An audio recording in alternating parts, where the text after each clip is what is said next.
시편 16편 11절. 시편 16편 11절 말씀입니다. 주께서 생명의 길을 내게 보이시리니 주의 앞에는 충만한 기쁨이 있고 주의 오른쪽에는 영원한 즐거움이 있나이다. 말씀 받자마자는 되게 흐뭇했습니다. 왜냐하면 충만한 기쁨과 영원한 즐거움이 있다고 말씀하여 주셔서 되게 감사했는데 이제 딱 거기서 멈췄습니다. 더 깊은 뜻을 잘 모르겠습니다. 그래서 이게 어떤 말씀인가 궁금하기도 하고 아무튼 이상입니다.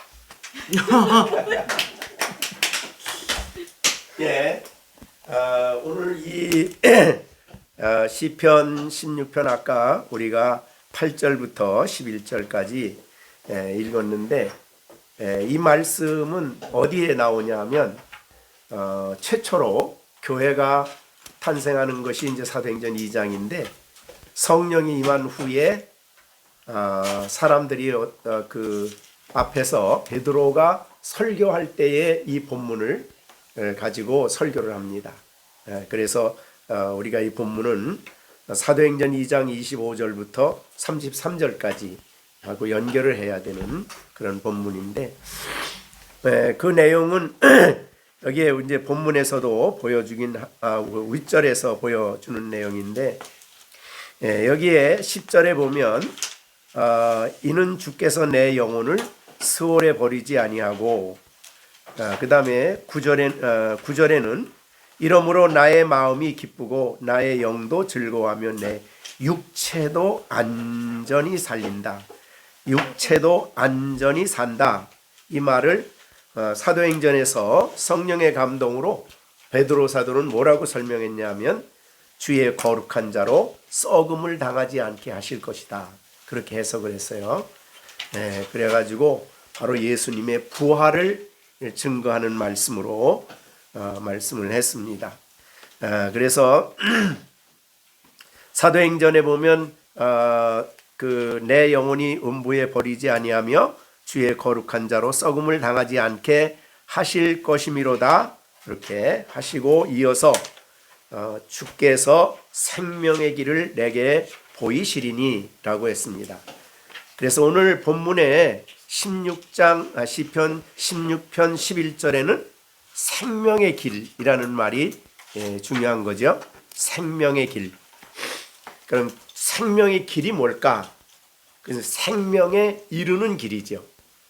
그것은 바로 예수님의 죽으심과 부활입니다. 그리고 부활하시고 하늘에 올리워 가셨는데 바로 그 예수님이 우리의 생명의 길이다. 이렇게 말씀해 주신 겁니다. 그래서 이것은 생명의 길이라는 말은 생명으로 인도하는 길. 예수님이 우리를 생명에 이르게 하신다. 그런 말씀이 되겠죠. 성경에서는 우리가 예수님을 믿음으로 생명을 얻습니다. 그래서 예수님을 생명의 길이라 그렇게 표현을 하는 것이죠. 요한 1서 5장 12절에서도 아들이 있는 자에게는 생명이 있고 하나님의 아들이 없는 자에게는 생명이 없느니라.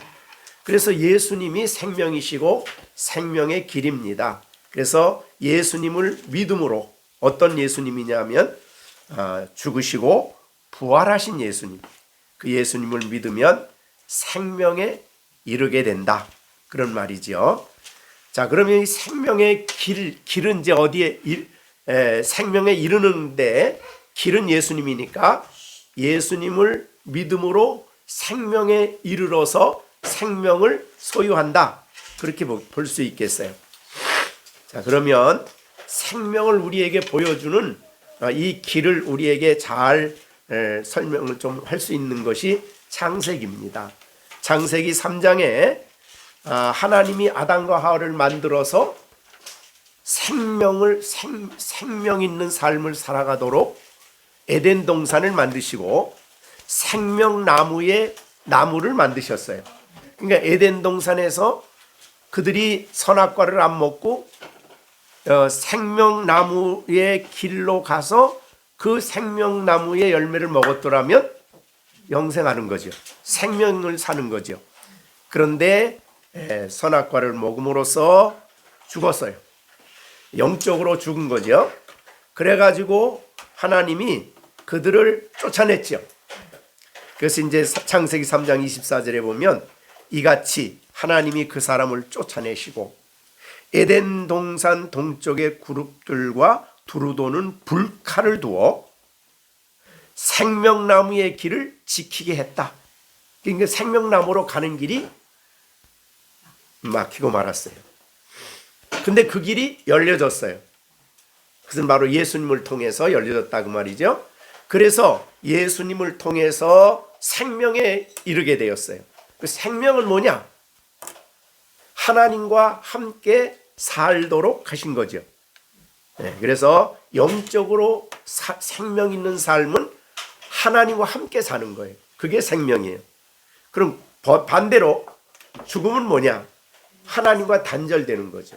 하나님 없이 사는 사람은 영적으로 죽어 있는 거죠. 그런데 예수님을 통해서 하나님께 나아가면 생명을 소유하게 되는 거예요. 자, 그러면 예수님 안에 그래서 생명이 있다 그랬고 예수님을 모시면 생명을 소유하는 거예요. 아들이 있는 자에게는 생명이 있고 아들이 없는 자에게는 생명이 없어요. 그럼 우리는 예수를 믿음으로 거듭나서 그리스도 안에 있고 그리스도가 우리 안에 있죠. 그럼 우리 안에 그리스도가 계신다는 것은 내 안에 생명이 있다라는 말하고도 같은 말이죠. 그래서 생명의 길을 보이셨다라고 하신 거예요. 자, 거기에 우리 저 시편에 보면은 주께서 생명의 길을 내게 보이시리니 그 말을 앞으로 보여줄 거다 그 말이죠. 그런데 사도행전 2장 28절에는 보이셨다 그랬어요. 이미 보여졌다. 그러니까 구약 시편에는 예언의 말씀이니까 장차 예수님이 오셔서 예수님을 통해서 예수님을 믿으면 생명을 갖게 된다라는 말이고 사도행전은 보이셨으니까 이제 보여졌어요. 예수님의 죽음과 부활을 통해서 생명의 길을 보여주셨어요. 그래서 그분을 믿으면 생명에 이르게 되는 거죠. 그러면 생명에 이르게 생명 있는 삶은 어떤 삶이냐? 그게 바로 오늘 두 가지 주 앞에서 주 앞에 이르는 것이 생명 있는 삶이에요. 하나님 앞에 이르게 되었다 그 말이죠. 자, 하나님 앞에 나아갈 수 있게 되었어요. 생명 있는 사람이죠. 여러분 오늘 우리가 그리스도의 이름으로 예배하는 이 자리는 하나님 앞에서 우리가 영적인 생명의 삶을 사는 삶이죠. 영적인 삶을 지금 살고 있는 거죠.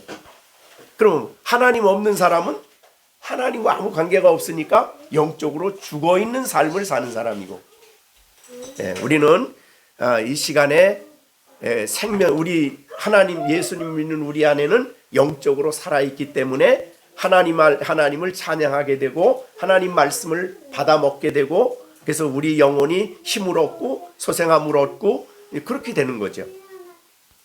그러니까 여기에 보면은 주 앞에 그러니까 생명의 길을 보였는데 그 길을 통해서 어디로 가냐면 주 앞에 에덴 동산의 회복이에요. 하나님 앞에. 그래서 그 앞에서 하나님을 믿음으로 바라보고 하나님으로 기뻐하고 하나님으로 즐거워하고 하나님을 인하여 하나님을 알고 하나님과 교제하고 이것이 영적 삶이죠. 이거 생명이에요. 그래서 주 앞에서 충만한 기쁨이 있다. 그러니까 이 기쁨은 뭐를 인한 기쁨이냐면 주님을 인한 기쁨이죠. 하나님을 아는 기쁨이죠. 근데 과거에는 하나님을 몰랐으니까 하나님께 나갈 수가 없었어요. 영적으로 죽어 있는 사람은 하나님께 나가지 못하지요.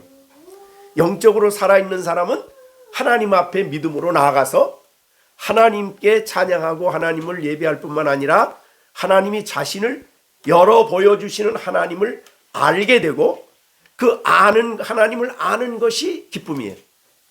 하나님이 어떤 분인가를 깨닫고 내 하나님이 나에게 어떤 분인가를 아는 것이 즐거움이 기쁨이죠.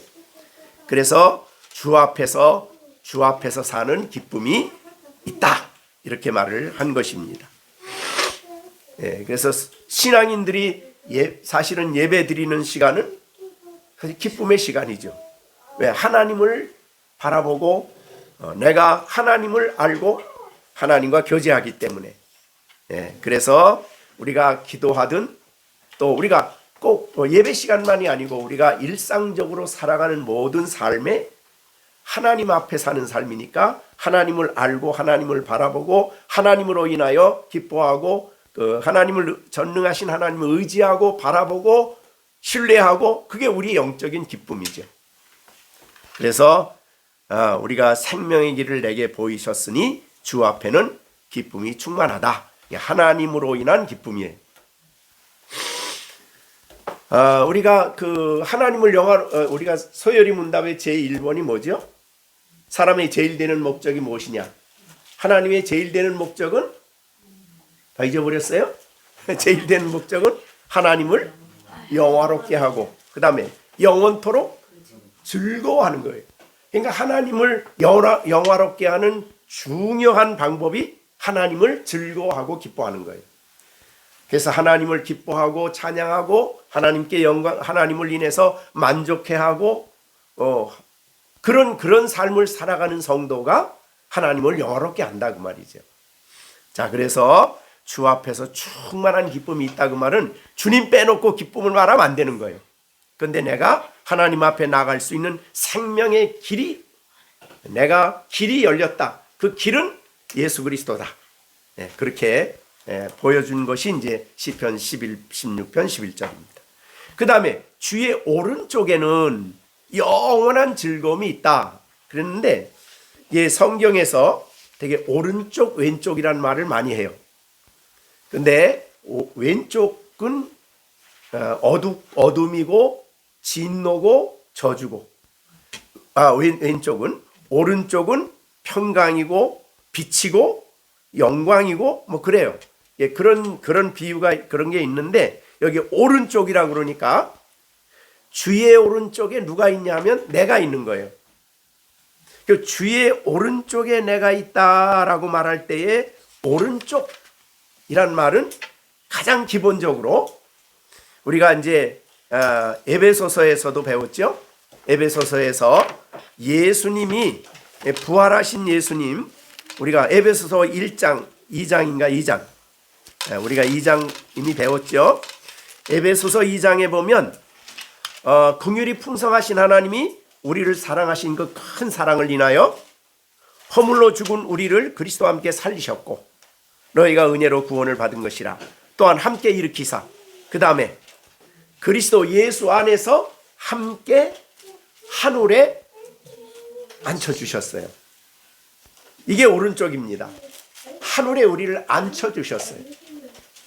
자, 우리 예수님은 부활하신 예수님을 에베소서 1장 20절에서는 어디에 있다 그랬어요? 에베소 1장 20절 그의 능력이 그리스도 안에서 역사하사 죽은 자들 가운데서 다시 살리시고 하늘에서 에베소서 1장 20절 자기 오른편 하나님 오른편에 예수님이 계셔요.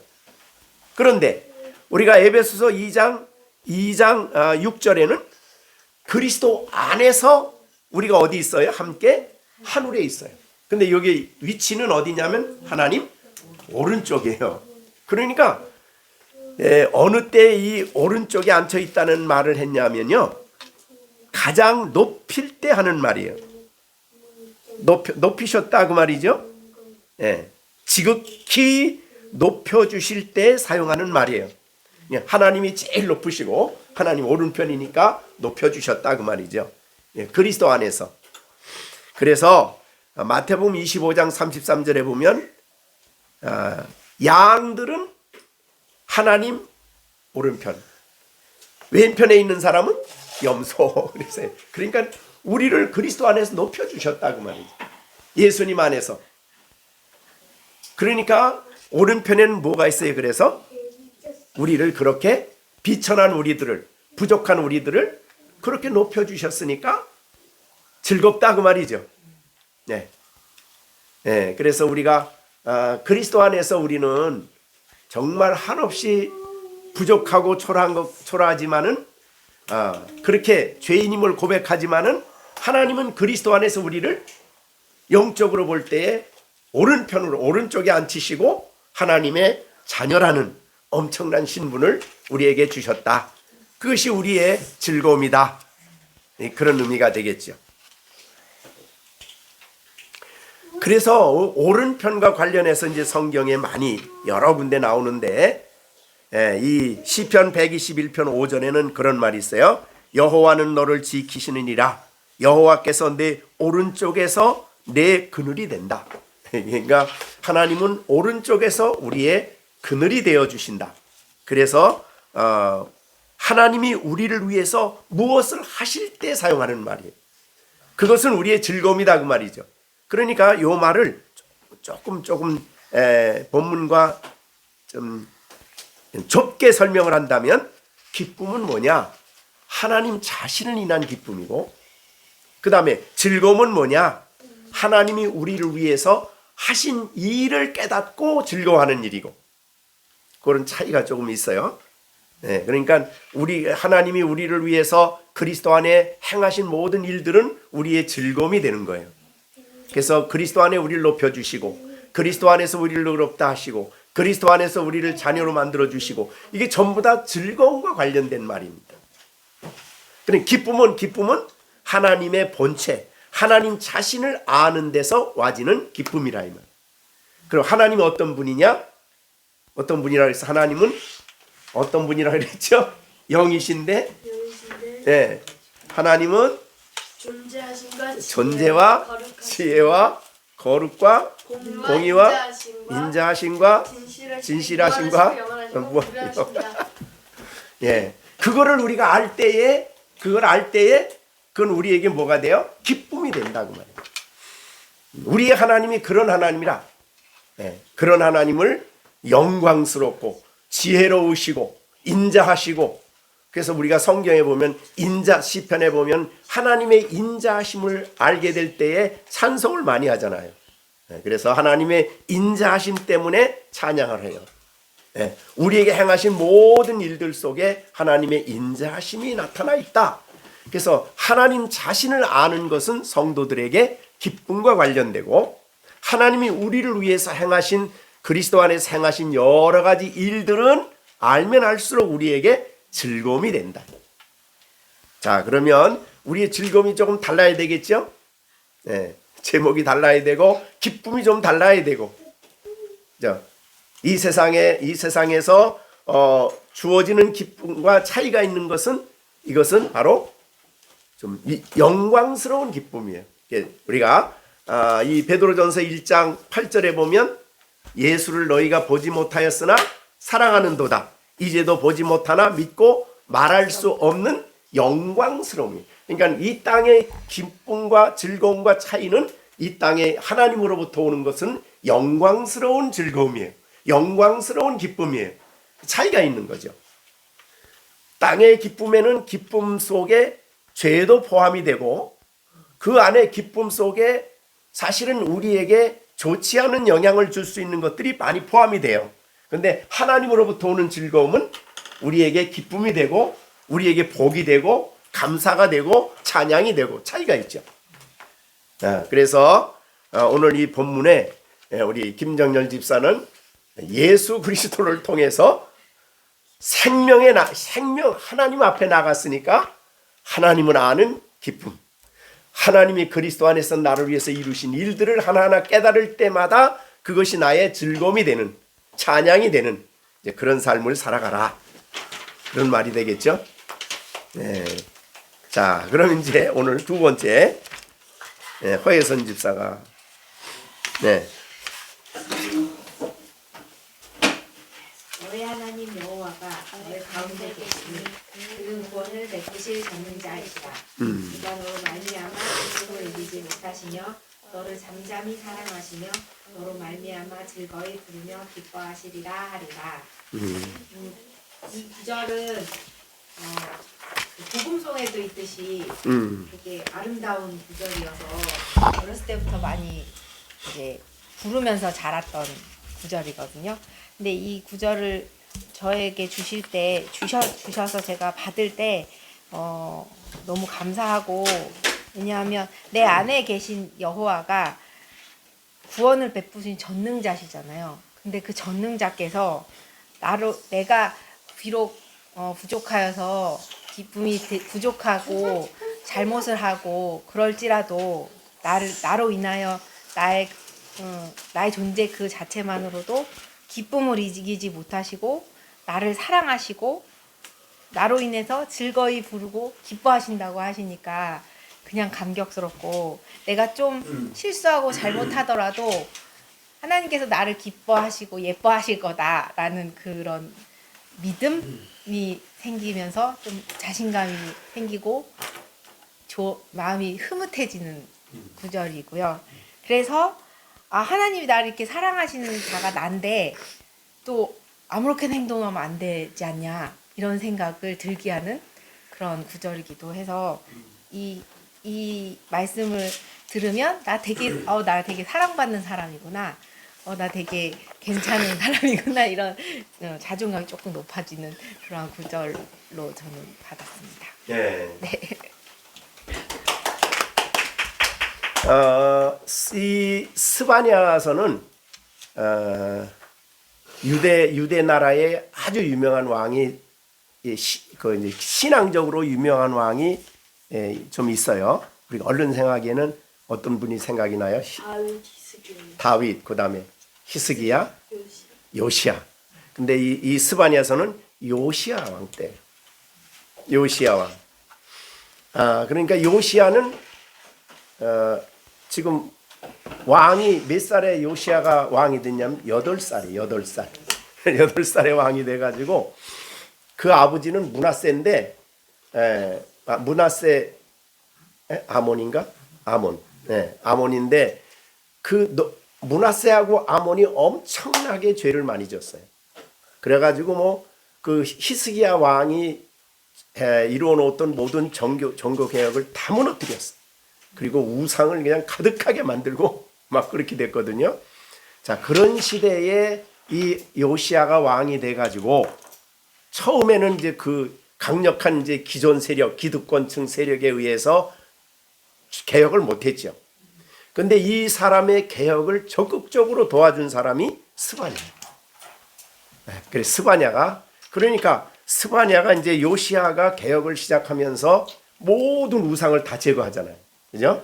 제거하고 그 다음에 제사장들을 세워서 모든 지역에 누구예요? 그 제사장들을 파송해 가지고 성경을 가리키게 하고, 그렇게 해서 철저한 성경적인 개혁을 합니다.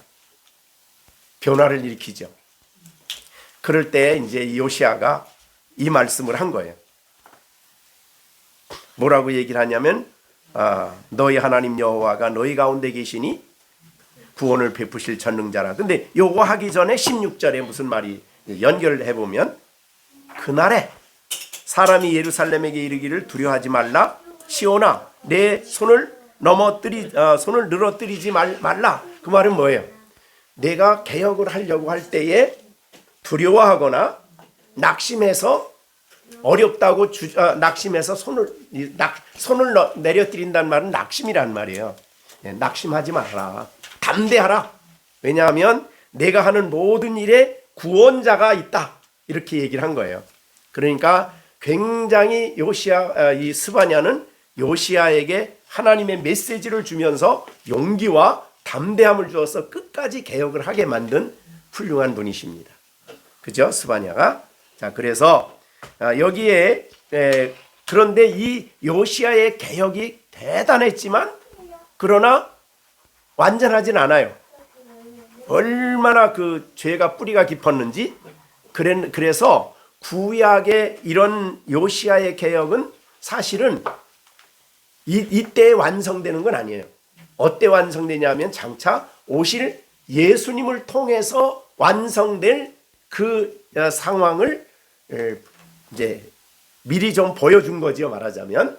예, 그래서 우리 여기에 16절에 나오는 그날에라는 말은 하루를 말하는 그날이 아니고 어떤 날을 그날을 말하는 게 아니라 신약 시대를 의미하는 거예요. 혹은 교회 시대에 이 말씀이 그대로 적용이 된다. 이렇게 이제 선지서를 해석할 때마다 늘 그런 해석을 하게 됩니다. 자, 그러면 오늘 본문에 너희 하나님 여호와가 너희 가운데 계신다. 자, 우리들이 살아가는 우리의 모든 생활 속에 하나님이 우리 가운데 계신다. 그 말이죠. 성경에 굉장히 중요한 말씀이 됩니다. 근데 이 말씀을 여러분이 오늘 전신갑주 입었을 때 허리띠가 뭐예요? 진리의 허리띠죠. 그러니까 이 성경은 우리가 한번 읽고 끝나는 거 아니에요. 그래서 암송이 필요한 거예요. 그래서 우리의 허리띠는 왜 필요하냐면 이게 허리띠가 늘 몸을 지탱하고 힘을 쓸 수 있게 되죠. 옛날의 군인들은 허리띠가 굉장히 중요해요. 자, 우리가 역기 선수를 들 때 역기 선수는 뭘 합니까? 허리에. 네, 왜 역기 들 때 허리에 왜 그렇게 센 거를 텁니까? 힘을 써야 돼. 그러니까 허리띠가 없으면 안 돼. 그러니까 하나님의 진리를 우리가 성경에서 깨달으면 오늘 암송한 말씀도 그래요. 이것이 실제로 내가 살아가는 동안에 그 말씀이 나에게 역사하도록 적용하고 늘 살아가도록 그렇게 해야 되는 거예요. 한번 읽고 끝나고 암송하고 끝나고 그러면 안 된다 이 말이죠. 항상 허리띠에 진리를 이렇게 묶어야 됩니다. 자, 그래서 여기에 너희 하나님 여호와가 너희 가운데 계신다. 이 말을 회선 집사는 또 우리 엘렘세 식구들은 언제나 어디 가든지 이 말씀을 허리띠로 삼고 진리로 삼고 힘을 내야 돼요. 우리가 이 성경에 많은 약속들이 있지만 사실은 이 얼마나 놀라운 약속이에요. 내가 어디를 가나 어떤 자리에나 어디에서나 내 하나님 여호와가 너와 너희 가운데 계신다라는 말이죠. 우리의 가정 가운데 계신다라는 말이죠. 이거는 우리가 정말 임마누엘의 아주 대표적인 말씀이죠.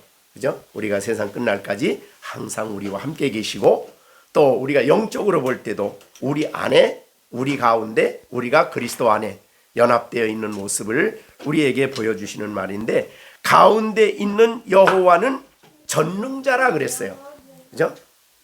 어떤 분인가? 이것도 우리가 기쁨이죠, 사실은. 예.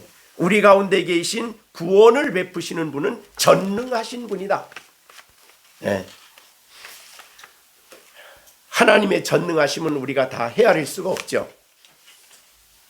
그런데 그 하나님이 하시는 일이 구원을 베푸신다. 구원을. 그죠?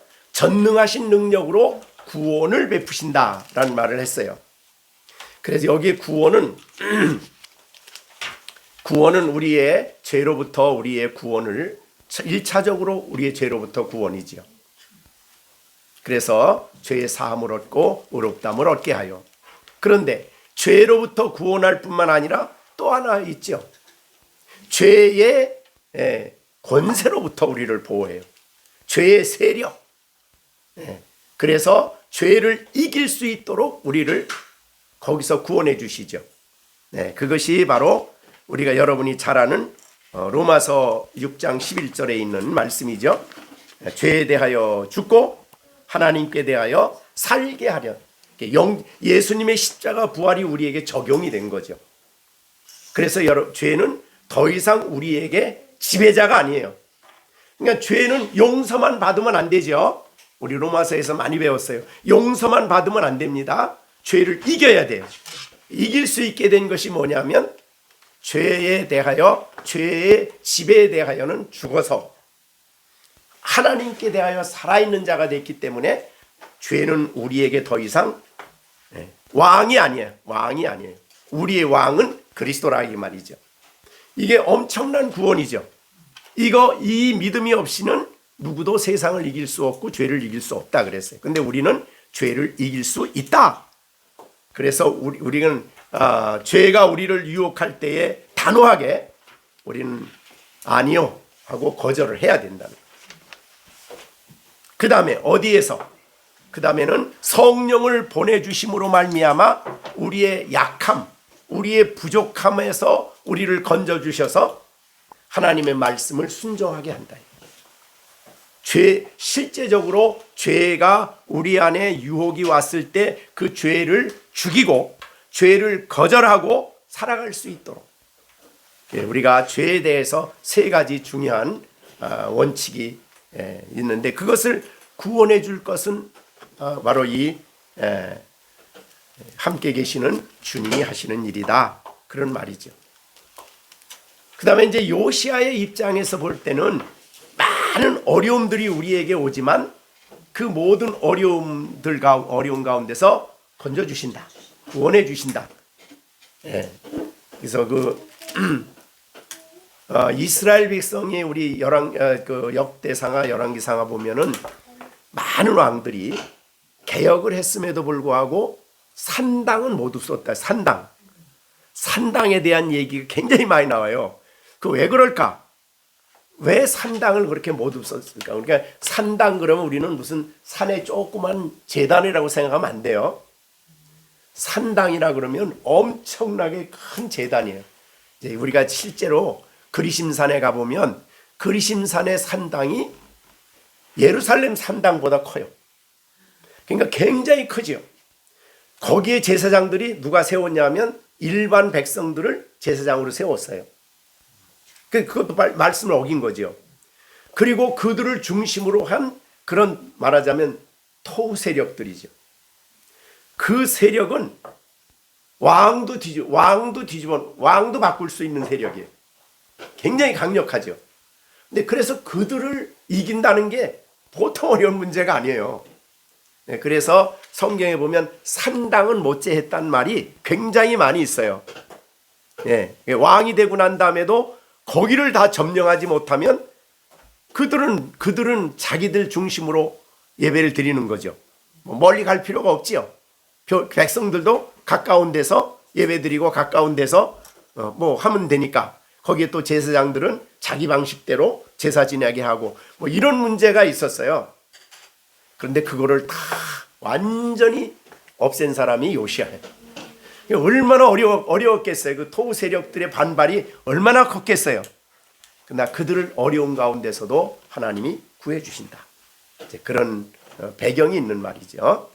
그래서 우리가 살아가는 동안에 신앙생활하는 동안에 우리가 겪을 수 있는 모든 어려운 가운데서 우리를 건져주시는 그런 분으로 이해할 수 있겠습니다. 그 다음에 그가 너로 말미암아 기쁨을 이기지 못하여 한다. 그래서 1차적으로 여기서 볼 때는 요시아가 아닐까 그렇게 생각이 돼요. 그죠? 하나님의 말씀에 그렇게 충실하고 하나님 말씀에 따라 살아가려고 애쓰는 그런 요시아. 우리도 그런 요시아와 같은 이제 사람이 돼야 되는데 너로 말미암아 기쁨을 이기지 못하여 한다. 그 기쁨을 이기지 못하여 한다는 말은 너무 기뻐서 어쩔 줄을 모른다 그런 뜻이죠. 자, 이 기쁨을 이기지 못하여 한다는 말은 아버지가 돌아온 탕자를 인해서 기뻐하는 기쁨이라 그랬어요. 자, 탕자가 돌아왔어요. 첫째 아들은 기분이 안 좋았죠. 근데 아버지는 너무너무 기쁜 거예요. 이기지 못하여. 그래서 잔치를 베풀었어요. 잔치를 베풀고 너무 좋아서 그렇게 기뻤다. 그렇게 기쁨을 이기지 못하여 한다. 아버지가 아들을 인한 기쁨이 이러한 사람의 것으로 비유했지만 사실은 하나님이 우리를 향한 기쁨은 인간의 말로 다 헤아릴 수 없고 설명이 안 되는 기쁨이죠. 그렇게 우리들을 기뻐한다 그 말이죠. 우리의 약함을 알지만은 우리의 부족함을 알지만은 그렇게 놀라운 기쁨을 가지십니다. 우리의 기쁨을 하나님이 우리를 사랑하신 기쁨을 가장 잘 표현해 준 것이 요한복음 3장 16절이죠. 그죠? 독생자를 우리를 위해서 내어주신 그 기쁨이죠. 그 다음에 예레미야 31장 3절에서는 영원한 사랑이라 그랬어요. 영원한 사랑으로 우리를 사랑하신다. 그러니까 이런 기쁨을 말하는 겁니다. 예, 그래서 하나님이 우리를 기뻐하신다. 예, 하나님이 나를 그렇게 기뻐하는 것을 알면 우리가 어떻게 하나님 앞에 살아야 될까요? 예? 야, 하나님이 저렇게 나를 기뻐하는데 맨날 속색이면 될까요? 안 되죠. 하나님을 기쁘시게 하기 위해서 살아야 될 거예요. 예, 그래서 너로 말미암아 기쁨을 이기지 못하여 한다. 예, 너무 우리를 사랑하신 무한한 사랑을 표현한 말이다. 그렇게 볼 수 있죠. 그 다음에 너를 잠잠히 사랑하신다 그랬어요. 그 잠잠히 사랑한다. 사랑 안에서 하나님은 잠잠하신다. 그렇게 표현이 직역을 하면 그래요. 하나님은 그의 사랑 안에서 잠잠하시다. 혹은 고요하시다. 이게 무슨 뜻일까? 최고의 내가 하나님이 우리를 사랑하신 것을 최고로 만족스럽게 만족해 하시는 거예요. 만족하신다. 그런 뜻이에요. 자, 여기에 하나님이 잠잠하시는 것을 우리에게 잘 보여준 것이 창세기 2장 1절 2절이에요. 거기 보면 세상을 창조하신 후에 하나님이 엿새 동안 다 창조하시고 일곱째 날을 마치신 후에 일곱째 날에 뭐 하셨다 그랬어요? 안식. 요게 쉰다는 거거든요. 그러면 안식을 우리가 잘못 생각하면 하나님이 아무것도 안 한다 그러면 안 돼요. 아무것도 안 하면 이 세상이 안 되는 거예요. 그래서 안식한다는 이 의미는 창조를 마쳤어요. 마치고 난 다음에 자신이 창조한 세계를 보시고 만족해 하시고 기뻐하시는 하나님을 표현한 것이 안식이라는 의미입니다. 그래서 우리가 주일날 안식한다 그럴 때 아무것도 안 한다는 의미가 아니에요. 주일날은 하나님을 예배하고 하나님이 우리를 위해서 행하신 일들을 인하여 만족해하고 기뻐하고 찬송하고 그러는 거예요. 그렇듯이 오늘도 하나님이 우리를 사랑하셨는데 잘했다 내가. 참 너희들 사랑한 거 내가 정말 잘한 일이다. 그렇게 하며 사랑 안에서 만족해 하시는 하나님이다. 하나님의 우리를 향한 사랑이 얼마나 깊은가를 우리에게 보여주시는 표현입니다. 그 다음에 너로 말미암아 즐거이 부르며, 부른다는 말은 이 찬송 부른다는 거예요. 하나님이 찬송하듯이 즐거워하시는 모습을 극단적으로 아주 최고로 표현한 거죠. 즐거이 부르며 기뻐하신다. 우리가 하나님을 위해서 행하신 일은 비록 작지만은 우리를 통해서 하나님이 성령을 보내주셔서 사실은 성령의 도우심으로 우리가 주의 일을 하고 하나님을 위해서 이런 일도 하고 저런 일도 하고 오늘 우리가 예배하는 일을 다 보면서 하나님은 즐거이 부르며 기뻐한다.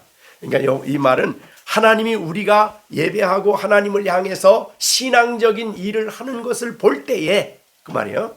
하나님을 향해서 우리가 믿음을 표현하고 성도로서 하나님의 자녀로서 하나님을 섬기는 모습을 볼 때에 하나님이 기뻐하신다.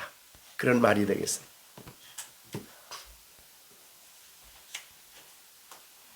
그러니까 그 앞에 나오는 기쁨은 우리가 하나님 자녀 삼으시고 회개하고 하나님께로 돌아와서 하나님 앞에 있게 된 우리 실존을 보시고 기뻐하시는 거예요.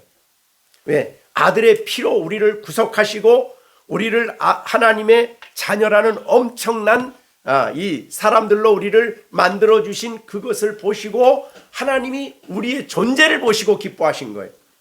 그 다음에 그 밑에는 우리가 감사함으로 찬양함으로 하나님을 위해서 우리가 헌신도 하고 충성도 하고 예배도 드리고 믿음을 표현하고 그런 거를 볼 때 하나님이 만족하시고 기뻐하시는 거예요. 창조의 원리를 따라 살아갈 때 그렇죠.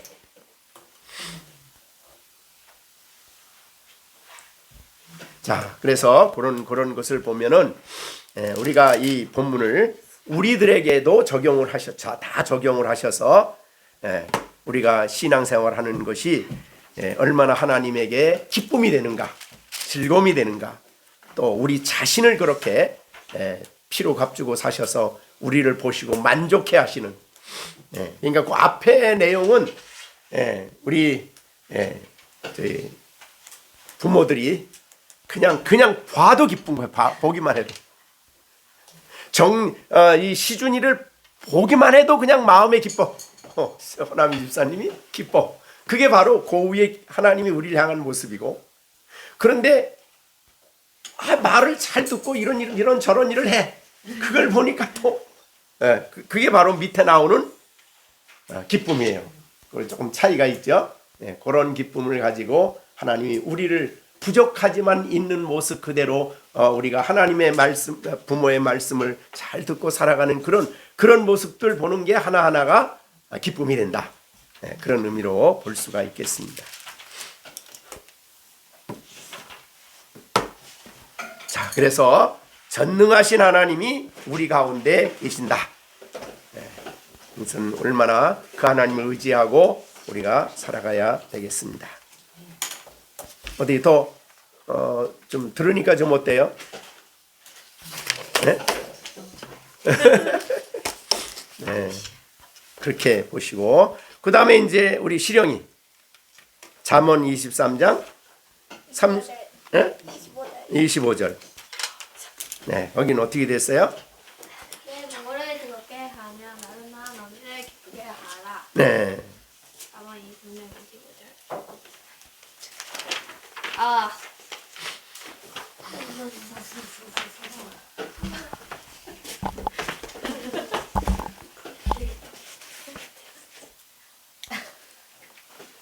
저는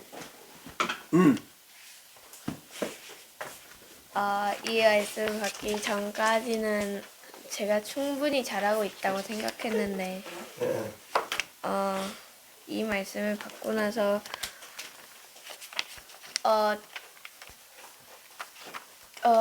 제가 충분히 잘하고 생각했는데 또 이 말씀이 나왔으니까 내가 부족한가 하고 찔리는 부분이 있었고요. 그리고 앞으로는 더 엄마랑 아빠를 기쁘게 해야겠다고 생각했어요. 아빠 말고 엄마를 더 기쁘게 해야겠다고 생각했어요. 자, 여기에 그 앞에는 부모를 이제 즐겁게 하라 그런 말이 있죠.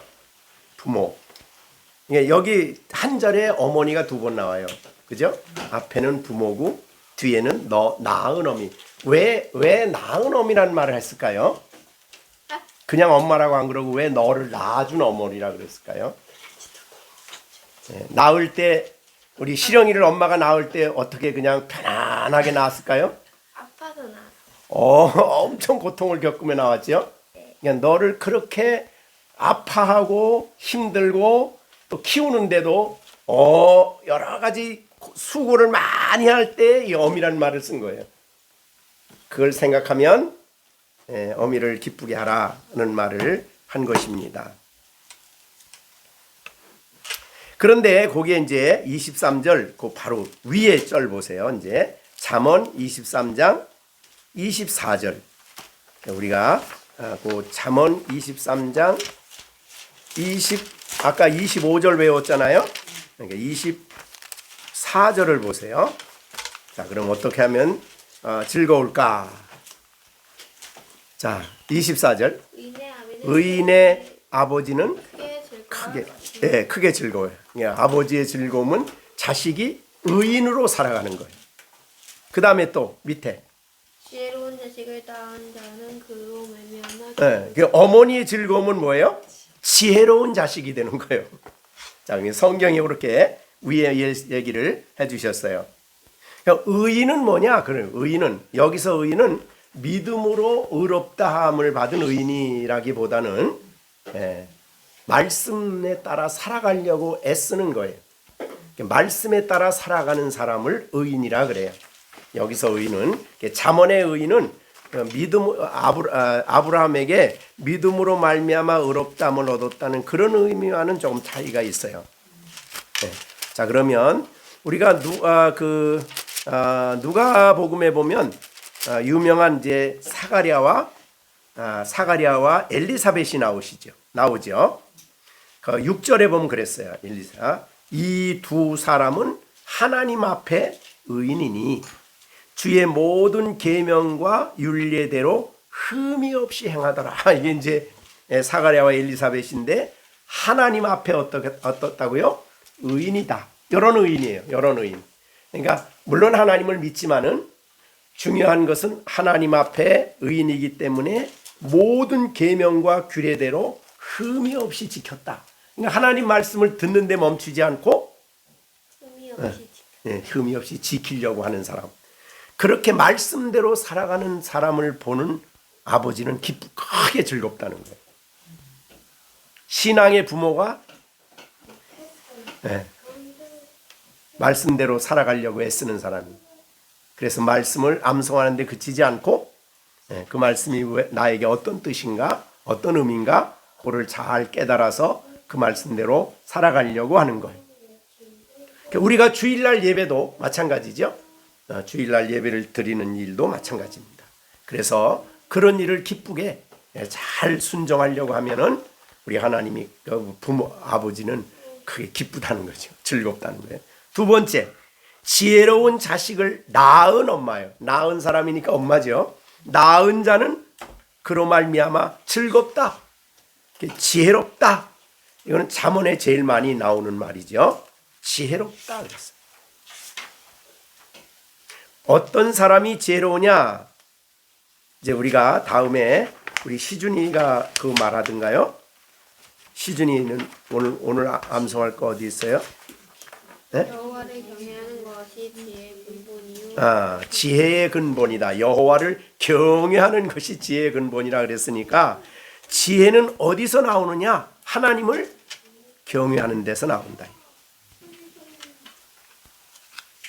그래서 이 지혜라는 뜻 자체는 무슨 뜻이냐면 슬기롭고 분별력이 있다. 옳고 그름을 분별하고 악과 불의를 분별하고, 그래서 분별력을 가지고 선을 행하고 분별력을 가지고 악을 거절하고 그렇게 신앙생활 해가는 거예요. 그러니까 분별력이 있는 사람, 굉장히 중요한 사람이죠. 신앙인의 덕성 중에 가장 귀한 덕성이 바로 이 지혜입니다. 지혜로운 사람. 그런데 하나님이 성경을 통해서 우리에게 지혜롭게 해주신다 그랬어요. 그래서 잠언 1장 4절에 보면 어리석은 자는 슬기롭게 하며 젊은 자를 지식과 근신을 주기 위함이며 지혜 있는 자는 듣고 학식이 더한다. 잠언 1장 3절에 지혜롭게, 공의롭게, 정의롭게, 정직하게 행할 일에 대해서 훈계를 받게 하며, 그러니까 잠언 전체는 사실은 지혜의 말씀이에요. 그래서 지혜롭게 살아가는 방법을 성경을 통해서 우리에게 가르쳐 주신다. 그러니까 전체적인 이 지혜는 기준이, 분별력의 기준이 하나님을 경외하는 데서 나온다. 하나님을 두려워하는 사람은 악의 길을 가지 않죠. 불의한 길을 가지 않습니다. 의의 길, 순종의 길을 분별하며 바른 길로 나간다. 그렇게 볼 수 있죠. 결국 부모를 즐겁게, 너를 낳은 어미를 기쁘게. 우리가 기뻐하는 일도 필요하지만 여기는 부모를 즐겁게, 너 낳은 어미를 기쁘게. 그러기 위해서는 지혜롭게 하나님 말씀에 순종하는 그런 길을 걸어가라. 그런 말이 되겠습니다. 그 다음에 이제 우리 시준이.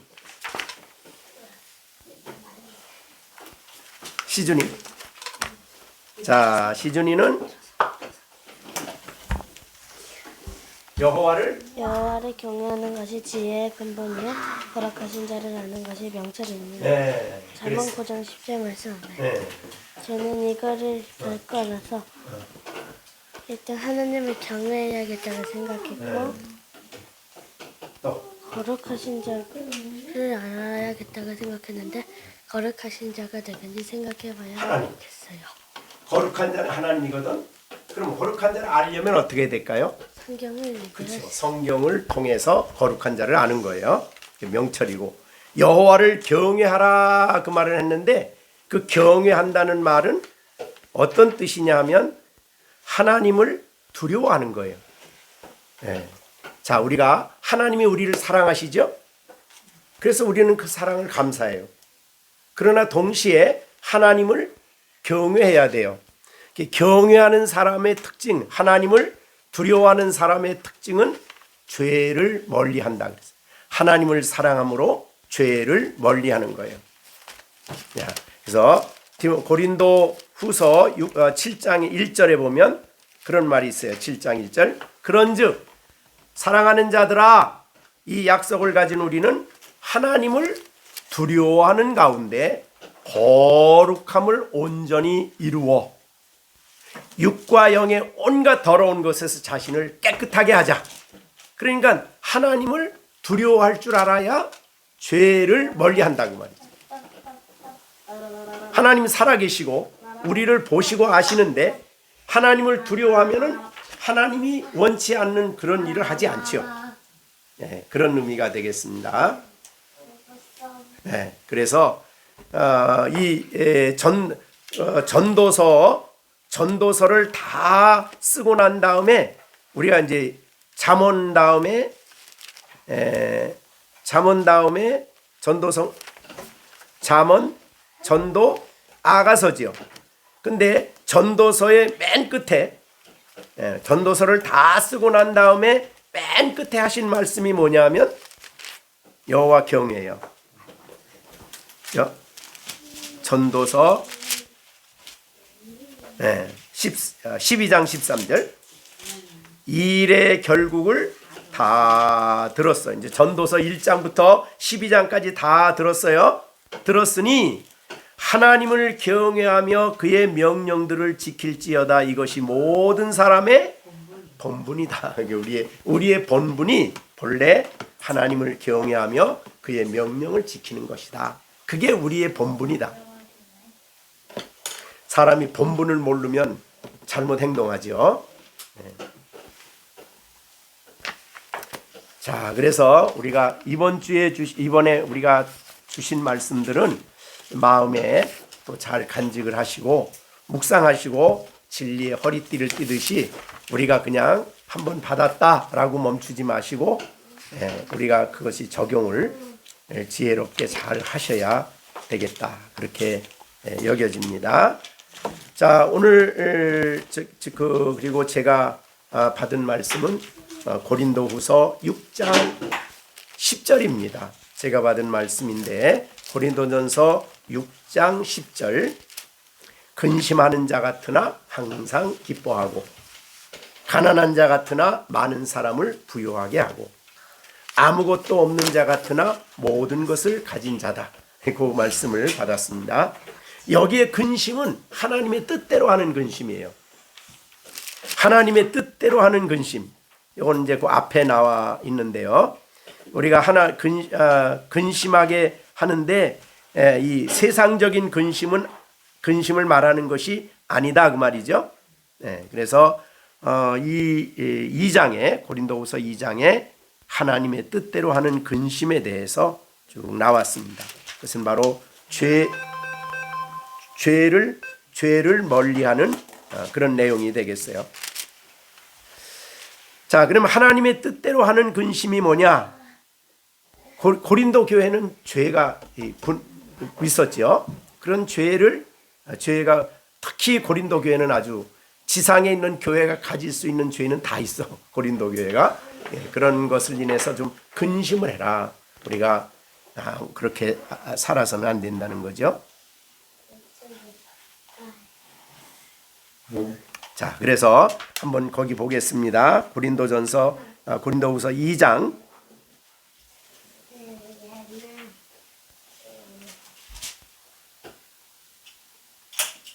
1절부터 쭉 나온 말씀이긴 한데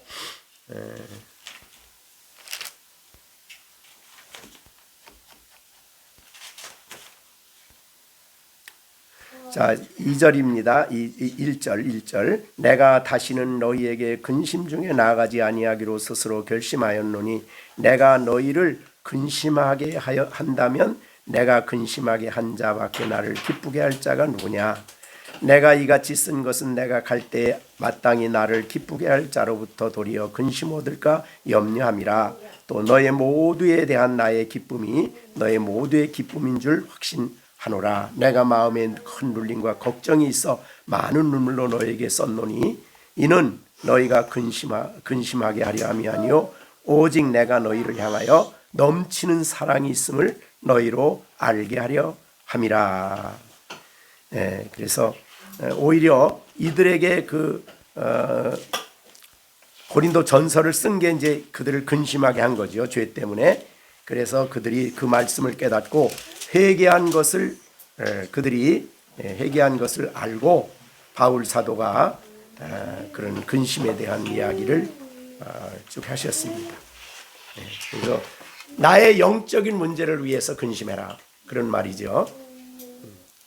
신앙인들은 자기 영적 상태에 대해서 항상 근심하죠.